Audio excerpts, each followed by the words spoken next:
The Bill and Callie Show is underwritten by Bill Moran and Callie Rosella. Now, here are Bill and Callie. That's why I'm not on screen.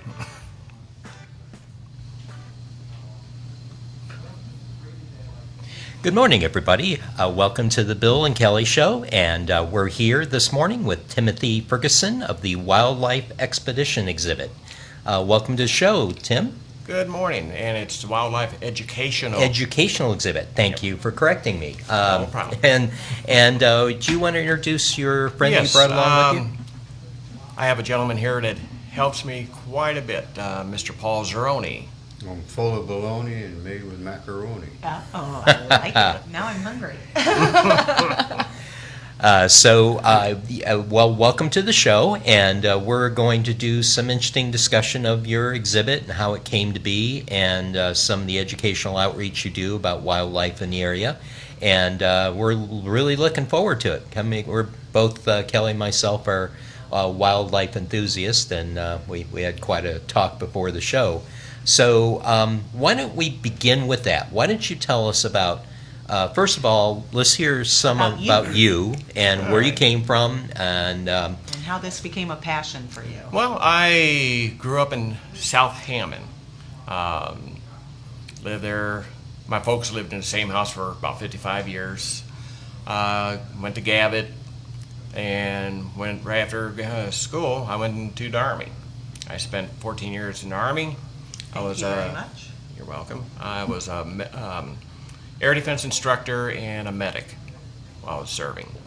When I was a kid, me and a friend of mine, Bob Hudnall, and his dad, we used to go trapping at behind American Can in Hammond. We used to do trapping out there, rabbits and pheasants and stuff like that. When I was in the Army, I did a little bit of hunting and trapping, especially up in Alaska. Loved Alaska when I was stationed up there. So, conservation and outdoors, I loved it. I just enjoyed being outdoors. I keep telling people the best sleep I ever got was in a tent outdoors up in the Army. I served until 1990, 2 months before Desert Shield. The reason I didn't do the whole 20 years is I was in several accidents, and one of the accidents I fractured my spine and injured my neck and different other parts of my body. So. When I got out, several years later, I joined an organization out in Griffith, well, two organizations in Griffith, and they dealt with outdoors, conservation, and I became the outdoors educational chair out of one of the... Is that the Isaac Walton place that's yes. out there? I can go by there all the time. And another friend of mine, Don Jones, talked to me and this other person, Mike Eckerling, got us involved in the DNR, teaching with the DNR. We taught hunter education. So I've been doing this for the DNR for over 11 years. Out of 11 years, I was instructor of the year for the district for 5 of those years, and last year I was the state instructor of the year for that program. But I also teach bow hunter education. I also do trappers education, so I do a lot of outdoor activities. And about 3 years ago, me and Paul were asked to go to some schools and talk to the kids about wildlife and about the outdoors and that. And 2 of the schools we went to, one was out in Gary, one was in East Chicago, and the kids knew was squirrels, raccoons, and deer. And I'm going, oh my Lord, there's quite a few more than that, huh, Paul? Yes, quite a few. So, in that December of that year, while trapping, I caught myself a nice 50-pound beaver. Then a couple months later, I trapped a black beaver. And beavers, they consider this a black beaver because only 40% of beavers are black. So that one I had mounted because it was so unusual. And a gentleman I knew that worked at Willow Slough had a deer that he shot and was donated to me for another program I run. And when I was there, he goes, hey, they have a great blue heron that was hit by a car. I want to know if I would want this. Otherwise, he was just going to toss it away. I go, yeah, I can utilize that. So I apply for my state permit. And also because I have to have a federal permit, I had to apply for my federal permit. So I had my permits, had this blue heron mounted, and me and Paul, we talked together, and we started our wildlife educational exhibit. We started out with about maybe half dozen animals, birds and animals, and every year it kept growing. The first year we did about 25 exhibits, shows. Something like that, yeah. And so far this year we are up to 32 shows. Yeah. We go to Wonderful. we go to schools, we go to libraries, we go to parks, scouts. Any place would like to have this exhibit, we go to. And I always tell people the best thing about it, we are a no-charge exhibit. We do not charge. We run everything by donations and sponsors, and if we can get a hold of a grant, we get a grant. We allow the kids to touch and feel the animals. Except for the birds. Except for the birds. Right. We used to let them touch the birds too, but something about little girls love to tug at the feathers and try to pry open the beaks, and I go, no more of that, no more of that. That came out of my pocket. So that way they can feel what a beaver feels like. Feel and touch what a fox or a coyote or a muskrat or any other animal. They can not only see it, they can feel what the fur feels like. It won't So bite back. how many, you started out with, you said a half dozen or so Correct. critters in the air exhibit. How many total critters do you have in that exhibit now? Oh Lord, it will fill up roughly about 14 8-foot tables. Wow. So I never went and counted. So where do they stay when they're not being exhibited? I have a trailer. It's a 6x12, and I'm looking for a larger trailer now. I got totes, and I got rolling carts, so they're all in totes, stacked up on the rolling carts and inside the trailer. Okay. And they barely fit in there now. So With the bear. with the bear, yeah, we do have a black bear when I exhibit. Oh my goodness. How big is that black bear? Well, it's just from the Oh, chest bust. up. Okay, all right. The reason I have that is we used to have a black bear in our area around Chesterton, Michigan City area just a couple years ago. Yeah, I remember that. And that's one of the things I get a little upset about was that it's great this black bear is in our area, but the people not educated about some of these about the wildlife. They're out there feeding the bear, and the Michigan DNR came down, from I understand, and live trapped this bear, took it back and re-released it into their environment, but I think they said in southern Michigan. It's not far enough away, so this bear made it back to our area, and from what I read, it tried to get into people's homes, so they had to recapture it, and then they euthanized it. Yeah. And that's Shame. what made me upset. I go, why didn't they take it to northern Michigan? This Right. And you know that calls to mind because you start out with this educational exhibit, but as we're talking before the show, things branched off of that. Oh, yeah. And we're going to get to all those. But I think what may be a good time, and I do want to let people know, just in case you're interested, we do have a show tonight at Wild Rose Brewery where they're going to bring some of the exhibits with them. So we're going to show you some pictures today. Right now, in fact, if you maybe want to switch with Kelly here Sure. for just a second, and that way you could look over my shoulder as we are showing these slides. plug, yeah.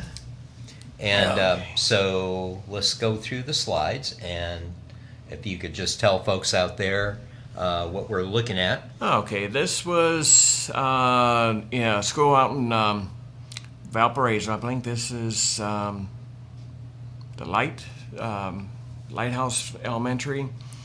We were doing an evening program where the kids came in and did different events with hosted by the Isaac Walton League.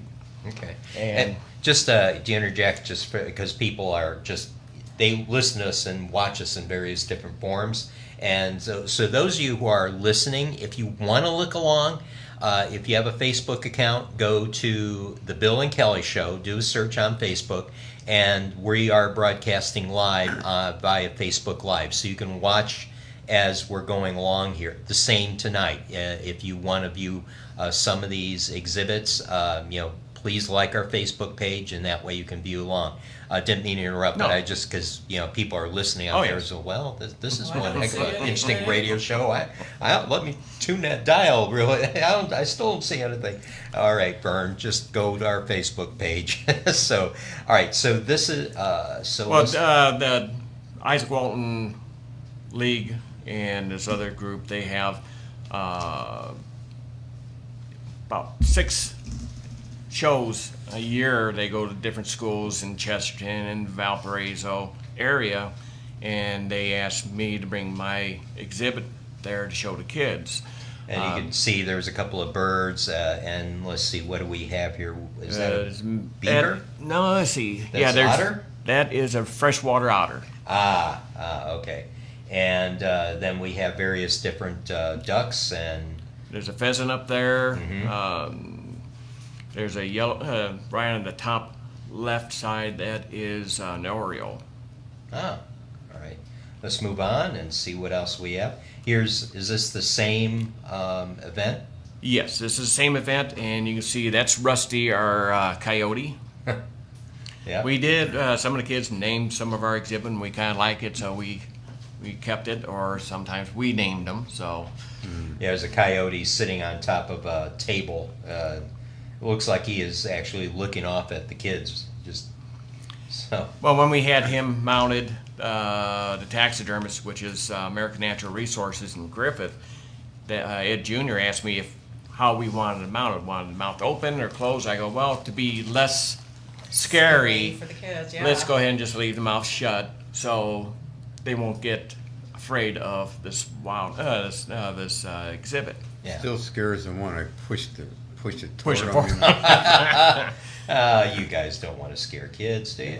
All right, so Parents too, we like to do that. Well, see, there's our on the far left. That's our black beaver. Oh, look the black at beaver, That's that's amazing. kind of Bruce. chewing on a Bruce the beaver. stump there. Right, and right next to him is the tail from the 50-pound Oh, beaver I have, wow. so they can That's actually huge. feel what a tail looks like, feels like. Yeah. I don't And know then we what have else. the otter again. Is Correct. that- Then there's a muskrat and the skunk. Go ahead, sing, Kelly. Yeah, I know. I was gonna sing Muskrat Love, but Muskrat love. She's Muskrat. there. We go. Some music behind it. Okay, Yeah. then the There's skunk. and I can't make out. I don't have my reading glasses, so it's kind of. It is getting kind of hard. Let's go on to the Yeah. next one. See what we got. Here we've got some turkey and some. A raccoon, There, it's a mink, North State American record mink. and that's in the lower left-hand corner. Correct. And next And- to the mink is. That's a snow goose. Then we have a Ross goose and a greater snow goose. In the back row we have a buck, a large, extremely large raccoon with a small head. Oh yeah, those. Then my wife's favorite, the possum. And a friend of mine, he went turkey hunting a couple Mays ago and shot himself a nice small it's a Jake turkey, which a Jake turkey is a turkey that's about a year old and hasn't grown all of its adult feathers. On top you can see the adult feathers, but the rest of them are juvenile feathers. Is my jackalope in there? Really interesting. The The elusive jackalope. Is there one in there? I don't see it. I don't think if we did, it's probably behind us. I used to see And it then in we have Texas a some lot. ducks sitting Yeah, up we on have the shelf. mallards. Mallard. We have black duck, shoveler, pintail. Teal.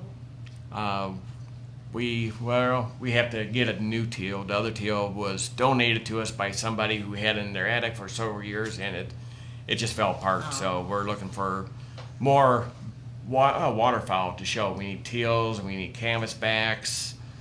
And for those of you who are not looking at our Facebook page, just to give you an idea, like the raccoon looks like he's climbing up a tree limb and looking over his shoulder. We're looking at the back of the raccoon, and he's kind of like giving a dirty Got look that, over like, his what are head. you looking at? Yeah, what are you looking at, Belle? And then, of course, the mink looks like he's climbing down. Well, that's the possum. possum. Or the possum. The mink's Yes. right there. And the mink, okay, there's the mink, and mink's that just possum looking. is climbing down, and of course, Yeah, for some reason, my wife didn't think it was too funny when she went out to her car and there was a possum on her steering wheel. oh boy, I bet As you long as played. he's a good driver. Let's go on. Here's some kiddos enjoying. Yeah, this it. is the county park off of 49. I'm trying to remember what the name of that was.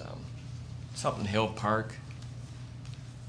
But they had a summer camp there, and they asked us to come out for a day. So there was a pavilion. We set up all of our exhibits so they were able to walk in, see one side of the exhibit, then the other side of the exhibit. Then I categorize them between predators and fur bearers and water and so forth. So Right, and the whole and the thing is, you just don't bring out the exhibit. You give the kids a talk about what Right. the different categories. we tell them about each animal, their habitat, what they eat.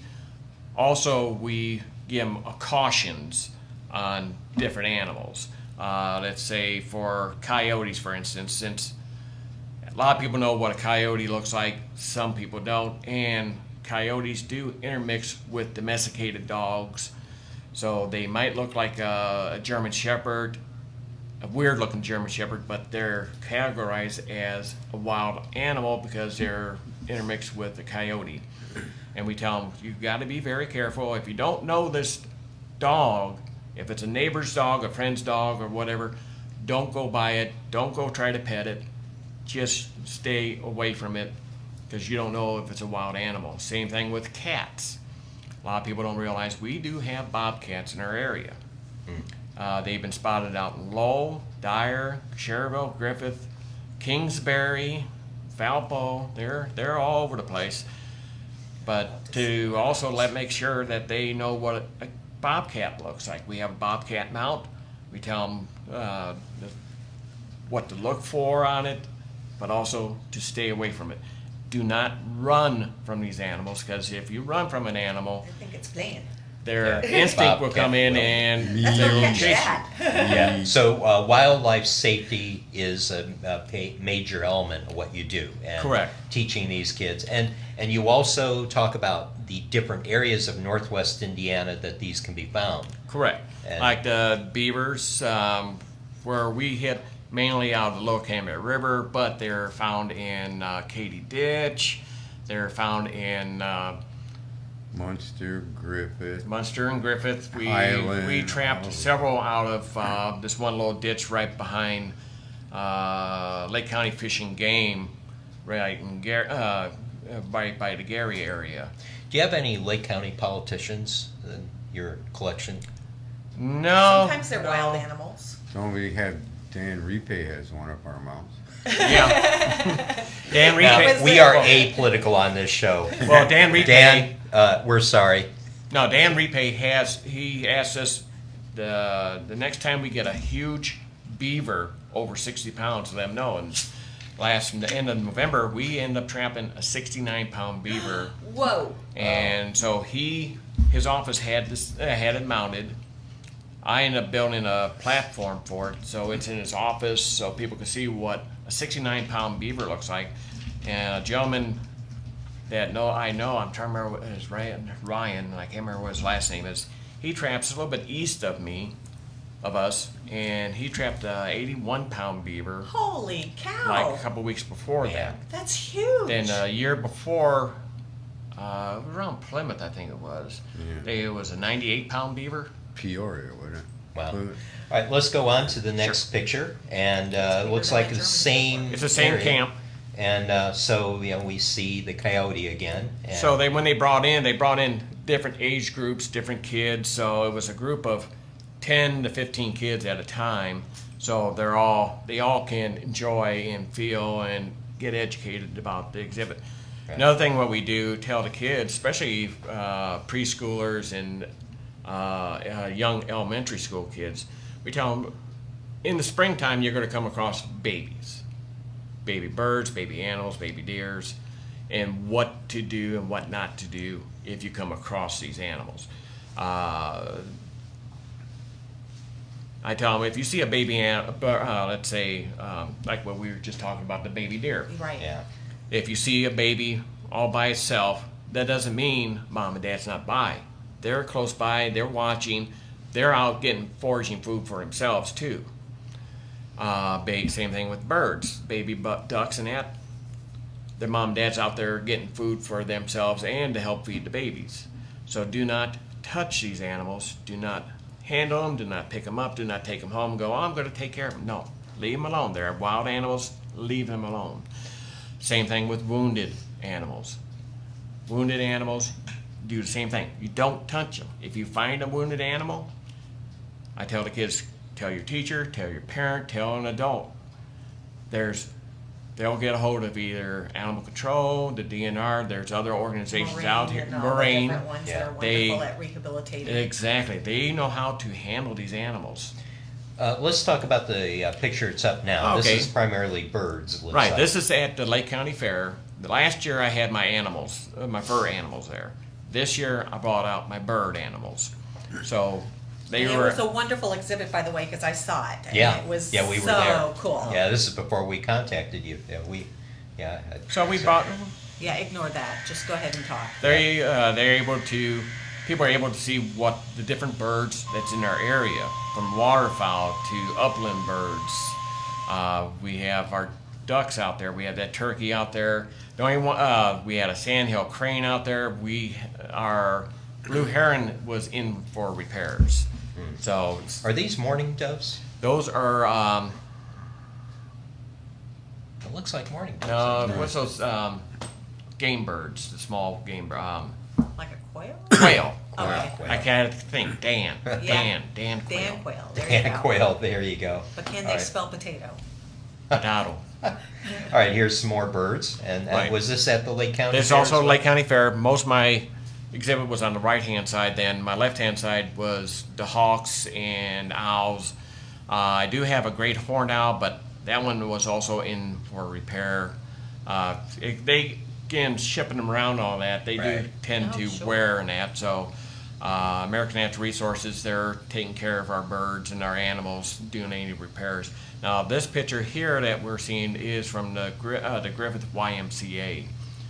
They have kids camp and preschool there, Yeah, look at the kids' expressions on their faces. They're looking at the animals. and Amazing. there are a lot of I guess they have where the adults come in to exercise. Mm-hmm. They come walking by the room, and we were getting a lot of adults coming in here and checking it out and asking Absolutely. us questions. So Yeah. Now that bear, is that a cub or what? It looks. I kinda was donated by another club, and because we didn't have it, they asked us if we wanted it. I said, yeah, they had it, and they just wanted to get rid of it, so they gave that to us. And the That is a wild boar. wild boar. Do And- we Yep. have wild boar around here? No, but they are in southern Indiana, Okay. and they are making their way up north. That's the only reason I have that there is I want to make sure the kids know in about maybe 20 years they might be seeing these wild boars, and they are highly dangerous animals. Yes, Oh, they yeah. are. Yeah. Yeah. And they stink And- too. We'll know when they're up here. Yeah, because they are dangerous with farmland and other out there for the habitats. Now this next slide, which is kind of cute, little girl looked like she has just caught a fish. This goes into something else you do. One of your segues that Yeah, came out of this. we've been doing me and Paul. We've been helping other communities out with fishing. They would ask us if we can help them with fishing, and that we have where we can get some used rods and reels. We'll borrow them, or I will utilize some of my contacts, and I will get rods and reels, either used ones or new ones, donated, and go to that organization that's doing this. This is a church out in Lowell, and they asked us for their summer camp. They want their preschoolers and younger kids to come out and do. They had like 4 areas they're setting up for activities for the kids. So I talked to people at Cabela's and at Bass Pro Shop. They donated some rods and reels. The Ice Wells and Griffith loaned us some rods and reels to use. Westport Sports out in Gary donated bait, and we went out there. We hooked up the lines, put the bait on the hook. The kids went out there.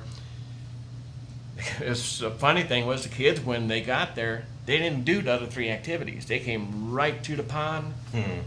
We hooked them all up. As soon as they put the line in the water, they had a fish. Yeah, watching a kid catch their first fish is something. It's just Yeah, the look on immeasurable. their face. And look at that face there. I That's know. just. That's it. She is That's, just so proud that of little herself. girl has the that look on her face. We were out there for a couple hours, and it was so funny. They would just go fishing. By the end of the day, they were not only catching fish, they were baiting their own hooks, taking the fish off their own hooks. They're coming to us to do all that. So they learned. Yeah, again, this is something that branched out from what you started. I mean, people approach you and say, "Hey, can you teach the kids how to fish?" And you go out, get the fish, or the reels, the rods, the bait, and that's just fascinating. It gets kids away from those screens for a while, and they have to look at nature and deal with it. But it's an amazing activity for I think kids. we need to do a station break soon. Oh, yes, we Yes, do. we do. Actually, yes, we do. So just give us a few minutes, and we'll be back here within a minute.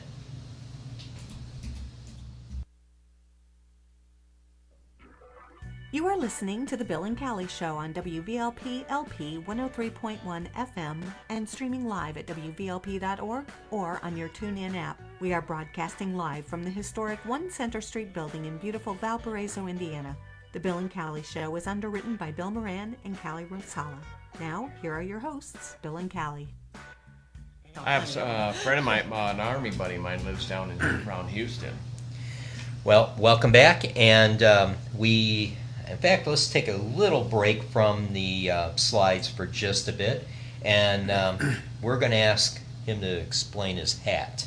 Yeah. All right, Paul. Paul, talk about your tell us hat. about this lovely All hat. right, I'm wearing this beautiful, beautiful coyote hat that was provided by my partner over here, Tim, who got it off the internet. So we didn't go out and hunt it down. So, and you know what it's doing up here? It's eating my brain. It's eating your brain. You know what else it's doing? Starving. So, Yeah, it's getting around that time. right. Hey, listen, we've got another hour and a half here before Oh, yeah? we can eat. So, Well, a lot of times what we do is when we present classes, either with the wildlife exhibit or when I do classes for the DNR, we try to make it enjoyable, make it put a little humor. Like I always tell people, I go, "Hey, you know any duck hunters out there?" And people go, "Oh yeah, we duck hunt, or we know somebody." I go, "Ask them, or do you bring a can of soup with you when you go duck hunting?" And they'll look at me like, "Huh?" I go, "How else you going to get your soup and crackers?" And I go, "Yeah, there's more foul jokes to come." and we didn't- actually, that was it for the picture. So we'll be back. So, let's talk about some of the outreach that you guys do. So there's the Wait, let fishing. Timothy move back so he's on camera. Oh yeah. Go ahead. Oh, you you can wanna move move back back in over. your space. Oh, you want to break your We need camera? double. We need double the eye candy now. Oh, then you need to be over here. Wrong. No, we prefer to stay off camera. That's right. For, But, We have the uh, face part of for a radio. witness protection program. So we tell foul jokes, and we never bill anybody. Yeah. It ruffles some of their feathers for some reason. But you don't bill them. But they, yeah, but sometimes it leaves them Steve flat-footed. Cronk That's listening true. to our Yeah. show still. This is his kind Sometimes of you humor. have to wing it. Yeah. We're gonna have to put that one in there. Yeah, there's a new one. Right. Well, don't forget your goose joke. Yeah. You ever see geese flying through the air in that V formation? Yeah. Okay. You ever notice like one leg is longer than the other one is? Yeah. You know why that is? Why? More geese on that side.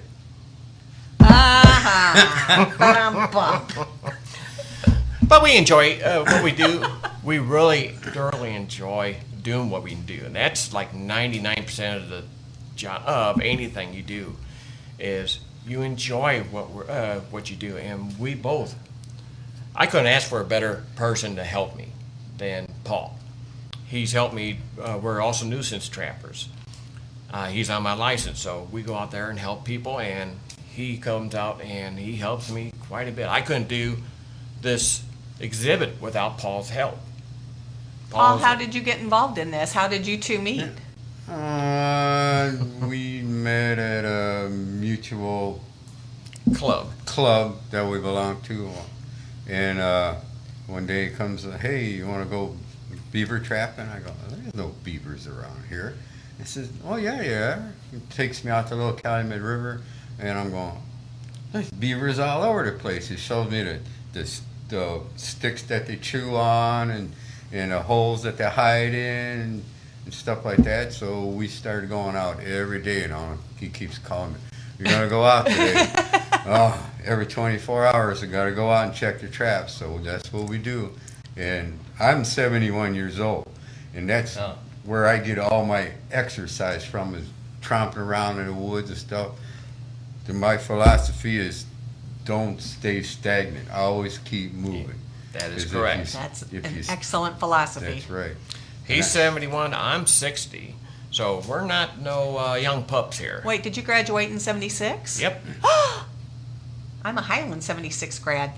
Then you knew one of my girlfriends. 'Cause I only dated Highland girls. Uh-oh. You're not one of them. Don't worry about that. No, we'll have to talk about this later. Now I want to know who it was. Oh boy, this could get interesting. I know. Ah, Talking about wildlife. That's right. yes, those were the days. The Highland Right. girls, we were. Oh yeah, those Highland girls. Oh boy. And I have a philosophy. I am my own party. I don't depend on anybody else that make me happy, and it's on my tombstone. I swear, it says I am my own party on my tombstone. If I could show you a picture. You already have it ready for you? Yeah. Oh yeah. Well, good for you. Wow. He's ready. Prepared. But that's, you couldn't ask for anything somebody needs help with. You turn around, you bump into him. That's great. He's just, I teach That- fishing. I teach Archery. archery. I teach trap. Martial arts. I used to teach martial arts. I was martial arts for 15 years. I'm a 3rd-degree black belt, Wow. but I'm a really passive kind of guy. Where do you know, that- teach archery? Anywhere. yeah. Really? Okay. I started something I've always wanted to learn. With the club I used to belong to. Me and John, this one gentleman, John Heatling, we restarted up an archery clinic there, and that was 87, 88, not 88, 2007, 2008. We restarted because they haven't had it in a while. So John was able to get some bows from another archery organization, and me, when I was in the Army, I was the person that was able to get stuff.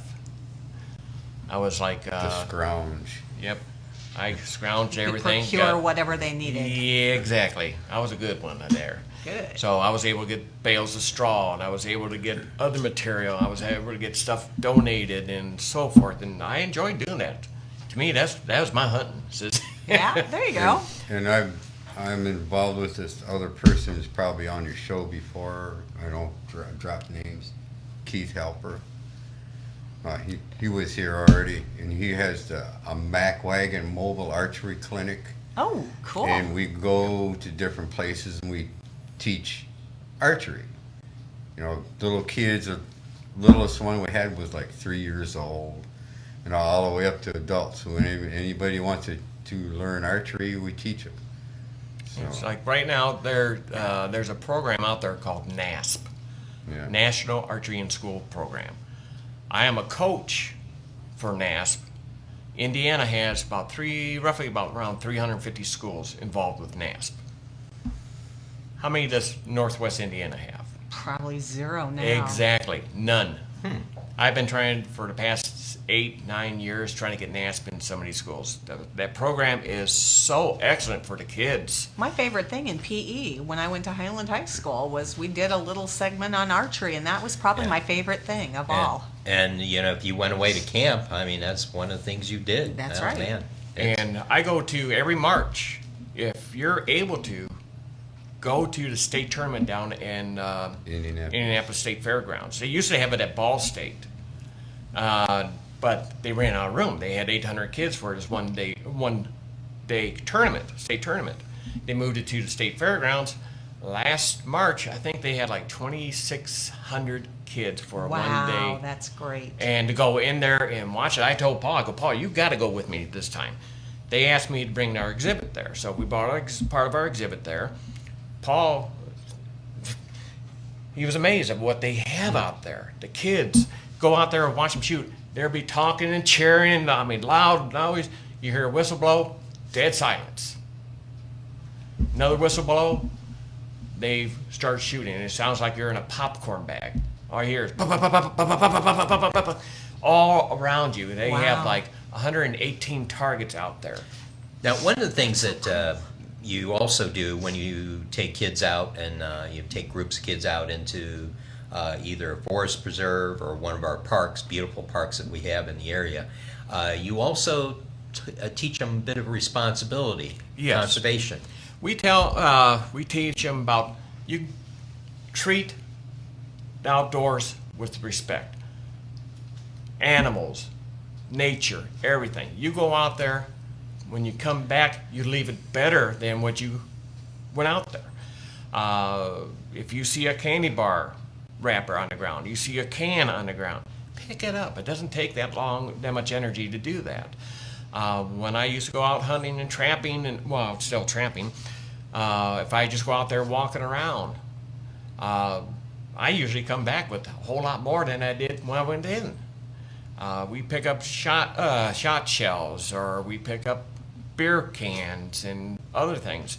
I used to belong to this organization where we did a cleanup last year between Burr and Chase Street.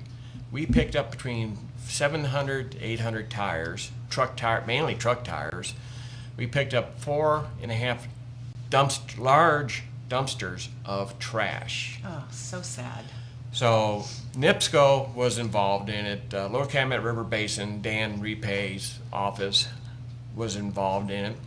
I have keys to the gates there because me and Paul, we trap there, but we also keep an eye on that area for anybody dumping or doing other damage out there. I've called police on people out there burning wire that when they burn the wire, it's what they're burning off seeps into the water. Of course it does. Well, not only that, there's cancerogens and that, Well, that's depending on it. what type of Going- wire it is, and plenum grade wire, I mean, that's dangerous. As we're talking about this, I'm sure you remember the advertisement was on TV, the crying Indian, Yeah. Indian Oh, yeah. as someone threw a piece of trash out the window.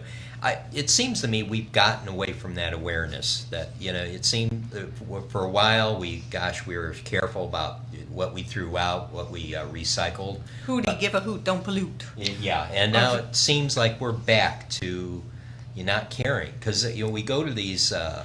We like taking hikes through some of these parks, and I'm just amazed that we beer cans and just random stuff.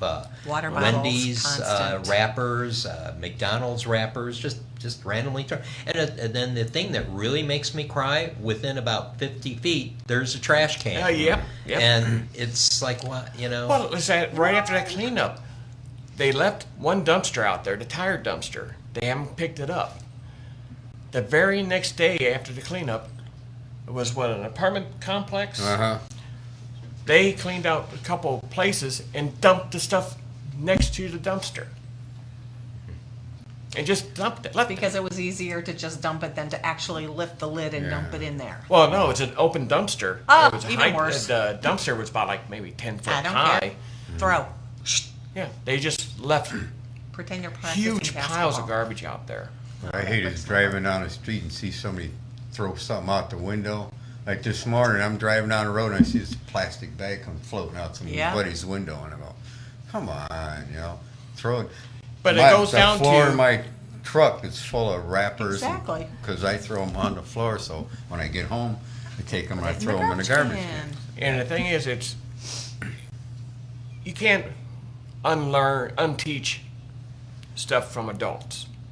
So it Starts with the kids. exactly. That's why another reason we do a lot of these programs, we deal with little kids, because if you teach them right and you enhance on it every year, get them involved, get them into other areas. By the time they're adults, they will know about environment, about animals. To the learn to habitats, the appreciate food. Exactly. what's out there and Just learn to like- live in harmony with Like what's you there. said, we graduated about the same year. Yep. I don't know if you remember the Eco Club. Yes. I went to Gavitt, and we had the ecology club there, and our school and a couple other schools, we did a cleanup at Riverside Park in the river, and each school had different parts of the river. We were pulling out engine blocks, we were pulling out tires, we were pulling out all kinds of junk Yep. that people used to dump there. Yeah. And you step in there, you bring your foot out, and you get that woof of Oh, yeah. nasty air, mud, and gunk. Oh, And there's another nothing thing- like a smell of a tire that's been underwater for a couple of Decades. Yeah. decades. And another Yeah, thing, the children will listen to us before they listen to their parents. Of course. So, Of that's- course. It's like when you're teaching archery or something, you don't want the parent to be teaching, you want somebody else, because Oh, I remember my They mother don't going listen. to, the parent-teacher conferences and stuff and coming home and going, I don't know who's in that classroom, but this teacher is like, oh, you listen and you're so wonderful. It's like, where is this kid at home? It's the same thing. Yep, my kids were the You same listen way. to the strangers much more than you So do. just for the benefit of our listeners, I want to review a bit about how this all started. I mean, you started out with this exhibit, educational exhibit, and then you got into taking it out and showing kids the different animals and educating about where they come from. Then you talk about wildlife safety and what you should stay away from Should and and how to shouldn't do. treat. And then conservation, you don't throw things down, you pick up things, you like our moms tell us, you leave a place better than when you found Right. it. And so it's that type of thing. One other thing that kind of amazes me, because again, when people hear that you deal with wildlife on a daily basis, you actually you provide a service. I don't think you even advertise that service, but folks contacted you if they've got a critter on their property that they need trapped or moved off A the nuisance property. critter, A yeah. nuisance. And again, we're not talking about Lake County politicians. No. No.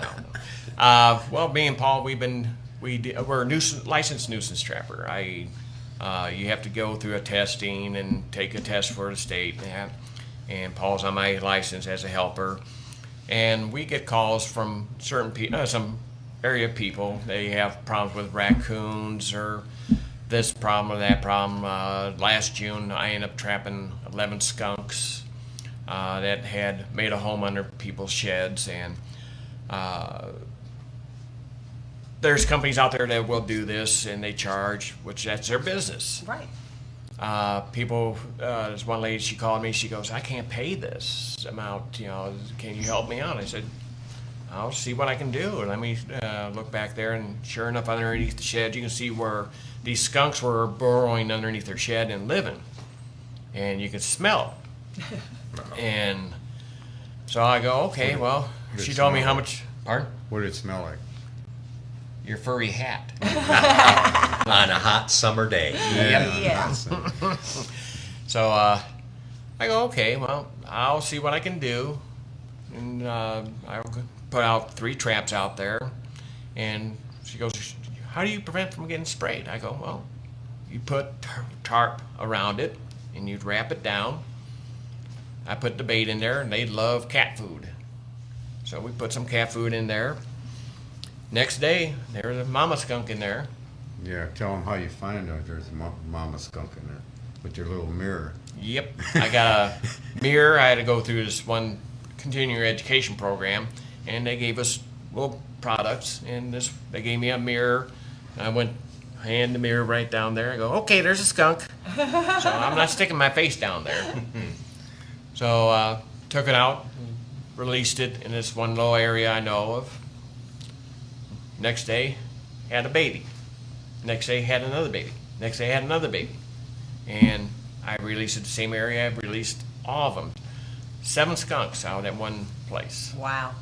And if my adding was right, it would have cost her. She told me it would have been over $1,500. Wow. And I told her she doesn't work. She doesn't have a job. She's living on very minimal funds. I go, just give what you can. I don't care. Just make it to the Wildlife Educational Exhibit of Northwest Indiana, and we'll be done. She donated $125. I said, you sure you can afford that? She goes, yeah, I can do that. My neighbor's helping me. I said, okay. I took that and went to the exhibit. The other person I helped out was out in Griffith. He had Rick, the one that had the dog that got sprayed. Oh. No He problem. has a young dog. He had a young dog, and he thought he had a playmate. Got sprayed twice. Oh, Didn't learn the first time. No. And he didn't know where the skunk was coming from. Didn't see no digging or anything around his fence. He had a big fence. The only place that had a gap in it was his gate that leads out to his garage. I go, well, let me go out in the alley. Went out in the alley, and sure enough, there's his shed, and the fence was pushed out just a little bit, just enough. And there's a big, about 3-inch high by 4-foot gap underneath the shed. I go, well, that's where he's living at. And pulled out a mama and her babies out of that one. So we trapped about 11 skunks that month. Aw. Now, is But- this something that you want to promote, or is it just people that you come to you? It's just people that come to me, just like All when I help people in need. The police department or the DNR will call me. They either have a road hit deer or a confiscated deer, and I'll teach people how to process it from field dressing, the skinning, the butchering. My dad, he was a meat cutter for 55 years. Started out with A&P, then went to Walt's Foods out in South Holland. Yeah, sure. And I kind of learned from him. My older brother Mike's, he just retired as a meat cutter for Strax. And I do it myself. So after we cut up all the meat and package it, Cabela's also helps us out with this. And then all the meat goes to needy families and profit organizations. No, I think that's So, wonderful. We had that one hit on Burr Street, the police officers out there, and I pulled up over there, and before Tim got there, and says, well, we're here to get the deer, and the police officer says, well, I want that deer. I says, well, do you know how to gut it and clean it and drag it out? No. So when Tim showed up, we hooked him up. Tim brought him over to his house, showed him how to gut the deer, how to clean it, how to skin it, and he brought his son with him, and we had a blast over there. So, Well, that's great. so and he got the meat. So. Yep. Uh, But it's all in learning. If you don't know, learn. I always tell my sons, if you don't know how to do something, go ahead and hire somebody. But watch what he's doing. So That's if you right. need something done and it's the same thing, you should already know how to do it then. Or ask and go or go on YouTube. Yeah, or go. You can do that for a lot of I mean, things there's a too, lot. There's for a lot of sure. programs out there. you Yeah, can there just are. about find how to Almost do anything. anything on YouTube. I Some just did, stuff you don't even want. I just did a couple seminars just a couple weekends ago, Saturday and Sunday, showing people how to make jerky and breakfast sausage. A lot of people have misconception. You need a lot of this. You need a smoker. You need this and that and all that. And you're going to make it out of wild game. And no, I showed them. I go, I made Rob's Meats donated some meat to me, and the Highland Strax donated stuff to me, and I showed people how to make the jerky and how to make pork breakfast sausage, and I cooked it in the oven, and it came out great. A lot of positive feedback. Then Great. the leftover stuff I had went to needy families. You need to give me. That's great. Well, you missed it out. Over Well, at I'm the excited fair. because we're going to get to spend more time with you this evening when we're at Wild Rose. We'll Yeah. get to see some of these exhibits, Yeah, and I can and- get some of these stories out of you about Highland girls Yeah, that we this has might been know. fun. We're getting close to wrapping up. We do have to transition to another show because we have a new show that's coming on. Not new, but we're repurposing it. It's I guess. new time. Recycle. Yeah, new time. New yeah. time, new New same beautiful location, host. but Well, I'll leave you my jackalope license, though. all right. Can I read it? Yes, we'd Sure, love to hear it. go right ahead. Step This a little bit life- closer to the microphone, Okay. if you will. This license hereby authorizes you to hunt, trap, snare, or otherwise capture one jackalope, that's one jackalope, of the male sex between the hours of 2 a.m. and 6 a.m. Okay. during the first quarter of the moon during the month of February only. Okay. Got that? Yes. This animal is normally found in the company of jackrabbits or deer. Biologists believe the jackalope to be the result of this cohabitation. The length and severity of northern winters could attribute to this rare migratory animal. Taking a non-antlered jackalope is strictly prohibited. Okay. So, the holder of this license is authorized to take one animal a lifetime. That's one animal a lifetime because of its scarcity. Violators of the above regulations are punishable by fine, imprisonment, or both. It is signed by Will Ketchum, game warden. All right. All right. With Now, I that, have yet to see a live jackalope, but I'm Yeah. going to keep looking now that I know about the time to look. that Paul Timothy, we can't tell you Oh, how much thank this you has so been much. enjoyable. We And appreciate we're you really having us. Looking forward till tonight, seeing Yeah. some of these exhibits you're going to bring tonight. It's going to be fun. I'm sure the people there would love to see them, and any of our listeners, if you happen to be out in the Griffith area, please stop by Wild Rose and They've got great food, good Yes, beer. Exactly. And In the wine. meantime, you've been listening to the country and western version of the Bill and Kelly Show.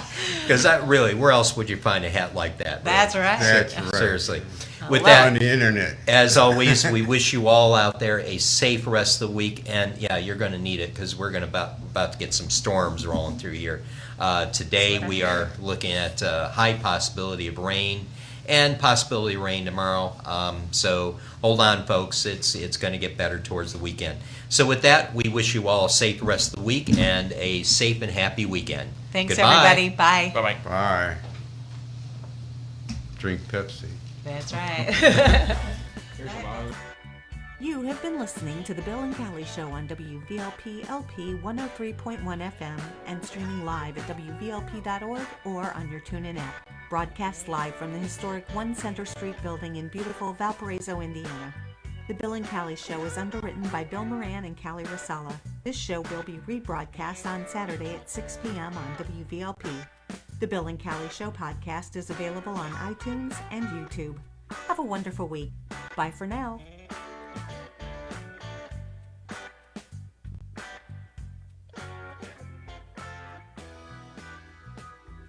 They pause for grace.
We are broadcasting live from the historic 1 Center Street building in beautiful Valparaiso, Indiana. The Bill and Callie Show is underwritten by Bill Moran and Callie Rosella. Now, here are Bill and Callie. Hello, everybody, and welcome to Spotlight on the Arts. Today is our first official new Spotlight on the Arts at a new time, new day, and with two wonderful new hosts, if I can say that, since I'm one of them. As many of you know, Eric Brandt, who used to do Spotlight on the Arts on Thursdays, is so incredibly busy with Chicago Street Theater and his real estate career that he is no longer able to do that. So I have taken over, and today we are lucky enough to have on our very first show two amazing, talented people that I adore. I know, hard to believe, right? Oh, yes, I do. Getting involved with theater people would change my life. It does, yes. We have the very talented and handsome Erin Brefford here, and the beautiful and talented Linda Pauley. So, Erin? Yes. Tell us a little bit about what you have coming up Oh, at I'm so Chicago excited. Street Theater. Yes, I'm working with the Chicago Street Theater this fall, and I guess it's late summer technically. And we're doing two plays by Christopher Durang, who's a famous comedic playwright. And it was interesting, as we were waiting in the green room before the show began, I was talking to Linda, and she actually mentioned that she's met Christopher Durang. So I'll tell you more about the show, but I really want to hear more about how she got to meet him. By the way, is Paul Simon still out there? Yeah, Paul Simon's teeing up. Yeah, he's going to be doing his vocal warm-ups. But can I have Linda share the story, and then I'll tell you the rest of our show? Yes, of course. Okay, well, I was attending the William Inge Festival held at Independence Community College in Independence, Kansas, which I tell you is smaller than Chesterton. Okay. But every year they do this event to honor American composers, playwrights, lyricists, all sorts of things, and the array of people that have gone through this little tiny town is astonishing. Well, this year that I went, they were honoring Chris Durang. So in William Inge's house, they do cuttings from plays, they do various things, and so I went over to see what was going on, and Chris Durang came in and sat down next to me. And I was like, okay, I'm going to breathe. And he's the funniest man on the planet. I mean, you just talk to him, and everything that comes out of his mouth is hilarious. Well, and you see that in his work, too. Yeah, Yes. I was just going to say. We're doing two plays by Christopher Durang at Chicago Street. We open on this Friday, the 17th. Right. And the two plays are called Sister Mary Ignatius Explains It All for You, which is sort of self-explanatory in Yes. its title. And the other one is called The Actor's Nightmare, which also I think is kind of Exactly, self-explanatory in the exactly. title. And these are two one-acts. A lot of people do. Durang wrote a lot of one-acts in addition to his full-length plays. And a lot of people do like a Durang kind of thing where they just pick two. These two were actually produced as companion pieces initially. There's no link between the two in terms of plot line. They're two true one-acts. Right. But when it was originally produced in New York, it had the same 5 actors, played the principal characters in both plays. There is a consistent theme that thread throughout. And so I cast it the same way. I cast the same 5 actors are playing the principal roles in both plays. Oh, perfect. And honestly, I saw it done that way, years ago in the 80s, if I'm not dating myself too Oh, well. no. At the Denver too. Center. Yeah, at the Denver Center in Colorado. And as an actor, I loved seeing that range of acting by the same actor on the same night. It was so exciting because a lot of times, especially in community theater, you can come see somebody show real range in 2 different plays. Like, oh, I saw them last month in this, and now they're doing it. It's great. You get to see it in the same night. So you see somebody play, a nun, and then she's playing, a stagehand. It's just Right. really fun to see that kind of range by an actor in the same night. So do you have any other questions about the plays? Well, I know it's a little bit self-explanatory, but for our listeners and everything, tell them a little bit about what it really is all about. Okay, so Sister Mary Ignatius Explains It All for You is about a nun who's teaching catechism to an audience. So you're in the audience, you're her audience. Okay. And she's teaching the elements of the Catholic catechism to this group. And she has a young student who comes in and kind of helps her on and off. And as she's teaching, she gets interrupted by 4 former students who have come back and they want to ostensibly put on a pageant play that they had done when they were in grade school, which gets ridiculous in and of itself. But really, they have an ulterior motive, and that is essentially, and it doesn't really ruin the play because it's pretty obvious from the beginning, they want to confront her challenge her on giving these simplistic answers to complicated issues. We all have complicated, life is complicated. Sure. And I'm not saying that faith isn't a great answer to many things. It is. It's absolutely essential to many people. But sometimes when we try to simplify it into childlike answers, it doesn't really do justice to the complex issues that we face in life. Right. And they're really addressing that with her, and they're confronting her on that. And that whole confrontation is interesting. It's also an interesting comedy because it's what they call a dark comedy. Absolutely. What is a dark comedy, you may ask? Yes, what is a dark comedy? I asked. So it's presented more like a drama. The humor comes out in the humor's embedded in there, and certainly I want to give everyone who comes permission. I mean, I hope people laugh a lot, but it's not like slapstick or punchlines at all. It is funny in it's funny in some ways because it becomes so ridiculous. But it is, these characters are absolutely authentic and real, dealing with real life issues, confronting her on real life issues. And there's some powerful dramatic moments too, but it's very, very funny. Actor's Nightmare, on the other hand, is just outrageously funny. The premise of this play is a man shows up in the center stage and doesn't realize why he's there. He's never been to a rehearsal. He's not even an actor. He's like, and then he gets told, hey, you have to go on tonight. And he has to go on in all these famous plays and interact with other actors who know the lines and are in costume. And he's standing there trying to figure it out. Which is basically every actor's nightmare. It is every actor's nightmare. At least he's not naked, No, I'm well, assuming. But Are you he sure? could be. Well, that's what I'm saying. I'm assuming. Not the whole time. Let's just Okay. put it that way. What I would add is that if you've ever done theater at all, even if it's just back in high school or even I just did a play once, you need to come see this play. It is so funny. It kind of links to an essential nightmare or fear that we all can face, whether it's in public speaking or worried about that big presentation at work or whatever it is. Sure. We can all relate to this nightmare, and I think Durang brilliantly presents it. And I have to add, too, I'm just so excited about our cast. I know, Cal, you do a lot of community theater in the area. And much like every community, within a community, there are, outstanding. Everybody's great. I mean, I've seen a lot of really good talent. Yes. This region is just chocked with amazing talent. But I've got some of the 5 best, and then with our young man Harry, who's an 11-year-old who plays the young boy, he's tremendous too. But the 5 adult actors who play in both plays are just. I mean, I really feel like I'm in there may be the actor's nightmare, but I'm in the director's dream because I got these amazing people. Who do you have that are So in this Justin lovely Treasure cast? is playing the Oh, lead in love Actor's him, Nightmare, yes. and he is truly one of Northwest Indiana's he is a treasures. treasure. He is a treasure, and he's immensely talented as well. I mean, you probably know he won the NEDF last year for Best Yes. Actor in a Musical. He's just a really strong actor, great performer. And then for the lead in Sister Mary, playing Sister Mary, is Linda Pezel, who, of course, is Luann. Luann, Pizzelle. yes.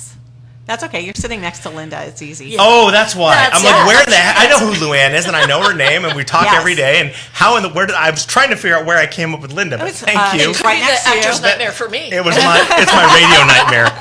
Can we rewind that and retape? I'm kidding. I know this is live radio. Anyway, Luann. Yes. And she, if you don't know, is just unbelievably Yes, gifted. love And this is like her her 9th or 11th time playing a nun. So I know. I was just gonna say I've seen her in that kind of a role. So I laugh and say we got Luann back in the habit. Yes. So love it. But yeah. So anyway, that's those are the 2 leads in each of the 2 plays, and then the Okay. supporting cast around them are just amazing too. We have Bill Carnes. Okay. Everyone knows Bill. Bill's an outstanding actor who's played the lead in several things throughout his time in Northwest Indiana. I was so floored when he walked in. I'm like, wow, man, I've just got the best of the best here at these auditions. And then Mary DeBoer is also she's too. incredible, and she's playing one of the supporting roles. And then Erin Sharp is, I think, kind of new to the community theater Right. scene. She was just recently in the Opera House production of Legally Blonde. Right. But my understanding is she's got a background in theater and in music as a teacher. She's an educator, and she's directed a lot of productions, but hasn't done a lot on stage in recent years, and just recently started going out for things.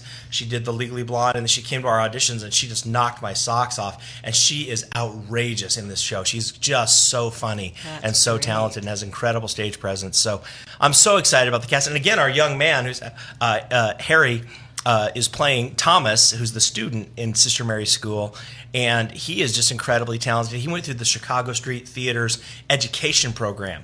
They have a really robust community Yes, outreach they and do. education program, and he was a graduate of that, and you can just see in his his confidence on stage and his stage presence for such a young man, that it really is a result of having that great training at the Chicago Street Theater. So Yeah. super excited. I've been talking a lot. I'm going to stop. no, you're No, good. because we kidding. want to know. It opens this Friday. Yes, that's right. And how long does it run? And how do people get tickets? And where do Okay. they go? All that Sure. good stuff. Yeah, it opens this Friday and it runs through September the 1st, which is interesting because most shows run, on weekends and they close on a Sunday. This one closes on Saturday because that's Labor Day weekend. So the first weekend is Friday, Saturday, Sunday, and then that final weekend, which goes into September 1st, is Thursday, Friday, Saturday. Okay. And the tickets you can get them online at chicagostreet.org, just chicagostreet.org. You just hit the link for, just Actor's Nightmare, Buy a and ticket. the tickets are right there. And we'd love to have everyone in the community come out, particularly if you've ever had an Actor's Nightmare, or if you've ever gone to church. You're gonna love this show. I mean, you're gonna be a little like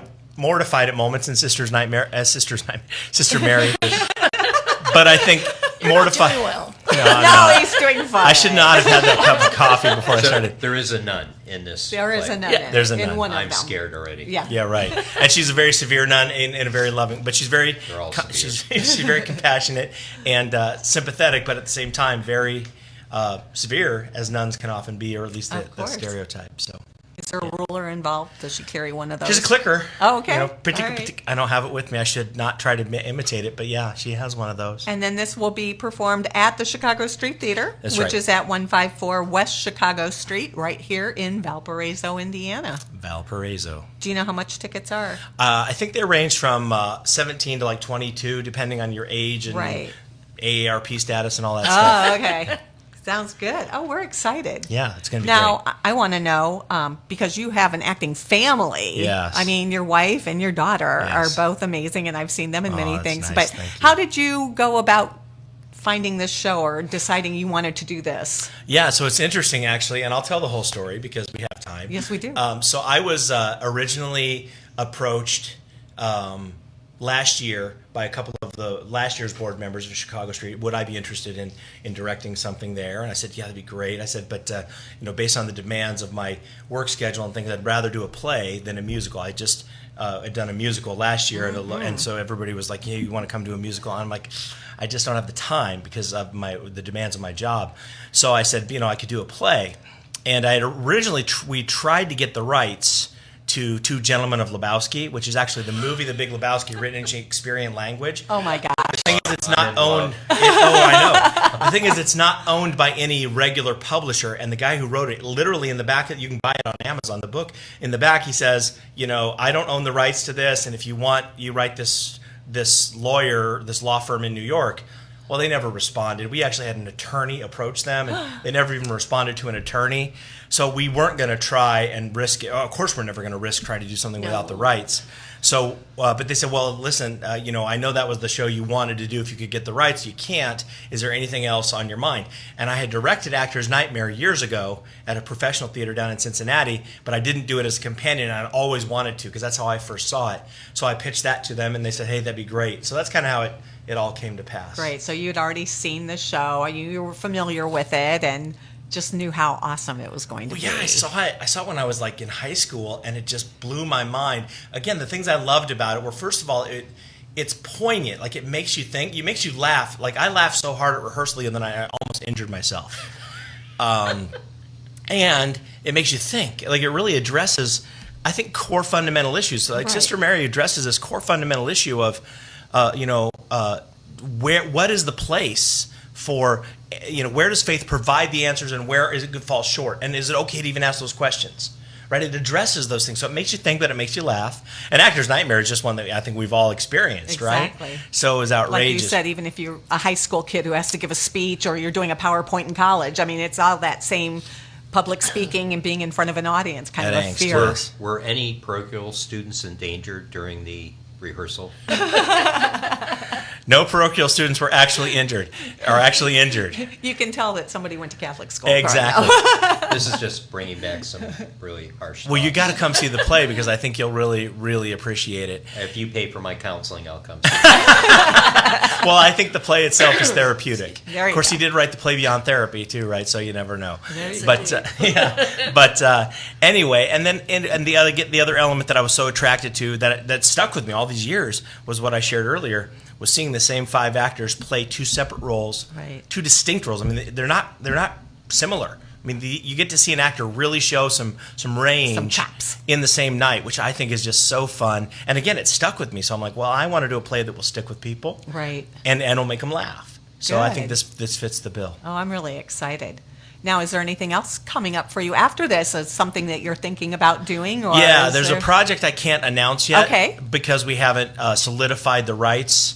But I'm working in partnership with a theater in Lake County for something in the spring. Okay. So as soon as I know, and actually we should know literally by the end of next week, maybe I can come back on your show Awesome, yes. and talk about that. We'd love that. Yeah, and then beyond that, it's just been so busy. And as you pointed out, I have a daughter who's in college, and she was going to IUN, but now she's transferring to a school down in Georgia. So she leaves tomorrow. So there's a lot Oh, going gosh, on. I know, yes. right? There's a lot going on family wise, but it's exciting times. Good. And is your lovely wife Julie doing anything? So she just finished doing the Beauty and the Beast down at Kankakee Valley, down in Oh, okay. Couts, or whatever that area, and down there. yeah, Yeah, down there. somewhere down there.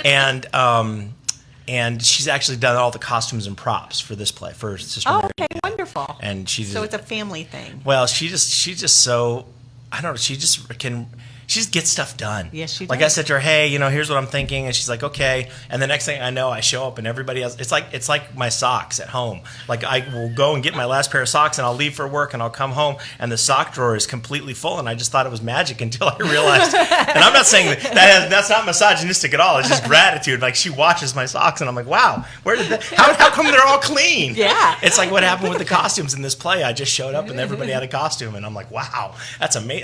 It must be easy. No, it's not easy. No, She just it's is not. just good She at makes it. it look easy. She does make it look easy. She does. Well, Yeah. you make sure you tell her I said hi. I will. And tell Maddie to have a great time at school. I That's will. exciting I to know, it transfer is. to someplace like that. Yeah, So. scary, exciting. Scary for all mom the- and dad, too, Yeah, though. well, yeah.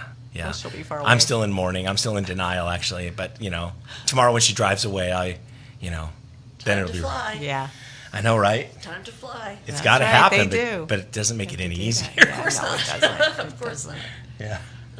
Well, then we also have Linda, who will tell us about something exciting coming up at 4th Street. Well, coming up is the 5th annual 10-Minute Play Festival at 4th Street, and we're really excited.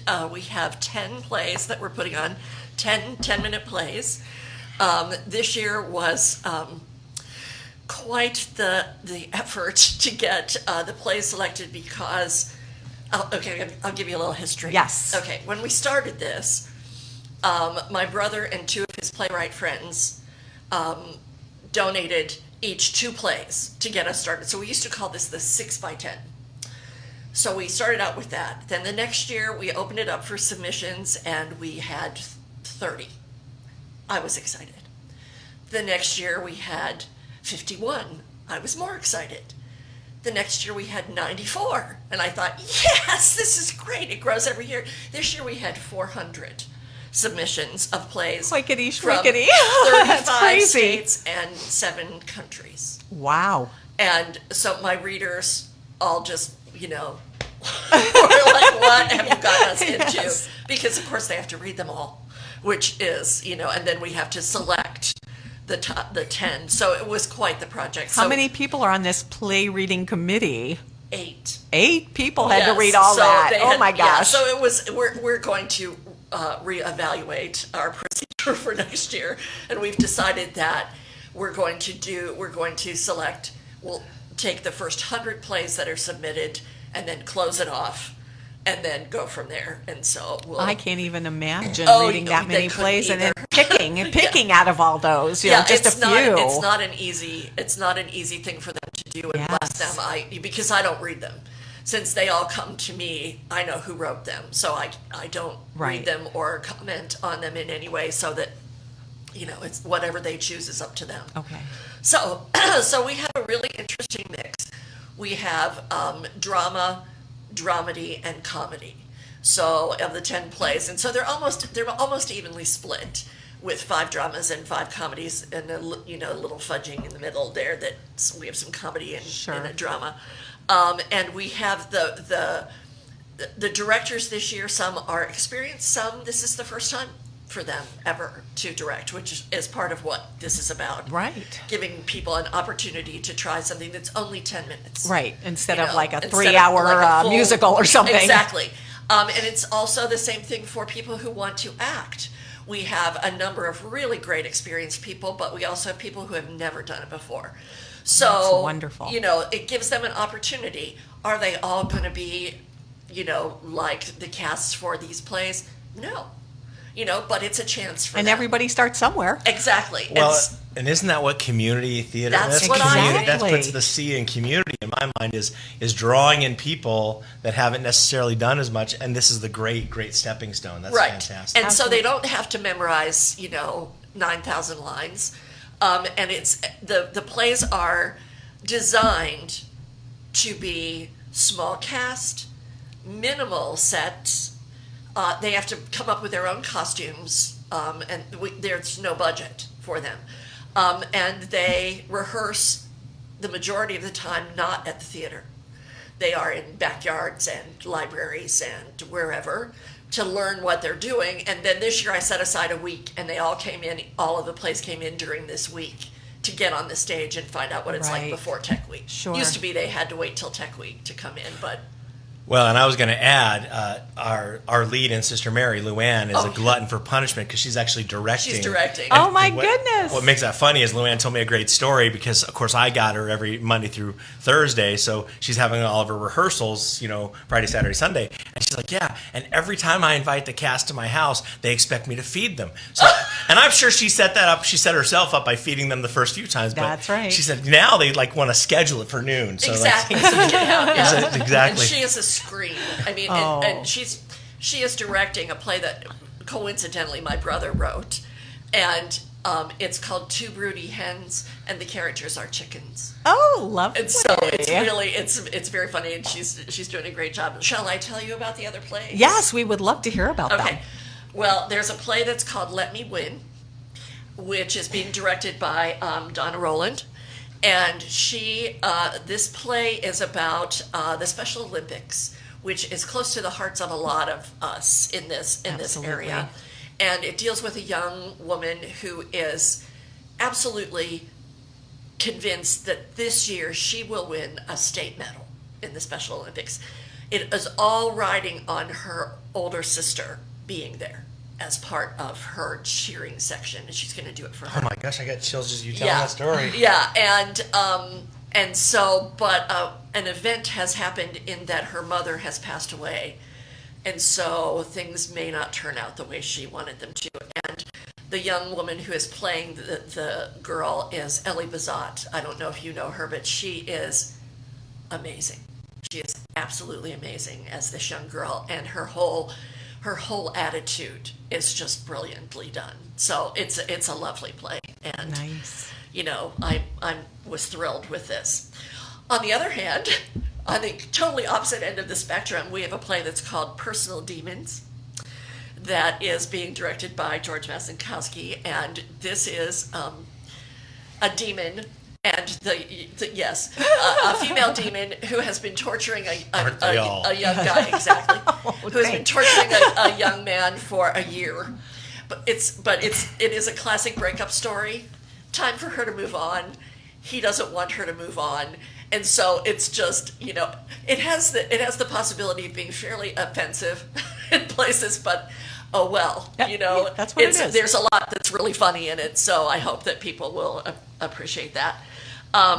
George is also directing. He's directing 2 this year because we had a director who had to drop out. Georgie. Yeah, bless his heart. I know. It's called Camouflage Nails, and it's about a homeless woman who is living in her car on the street, and a woman comes by who has her son is a local representative, and she sees this woman coming out of her car, and she says, "What are you doing here? Get out of here!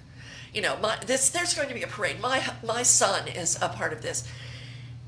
And the woman is obviously getting ready to go to work. She's getting dressed from her car, and they have some conversation that goes on, and then another person comes into the picture and really lays it on the line to the woman who is being so awful.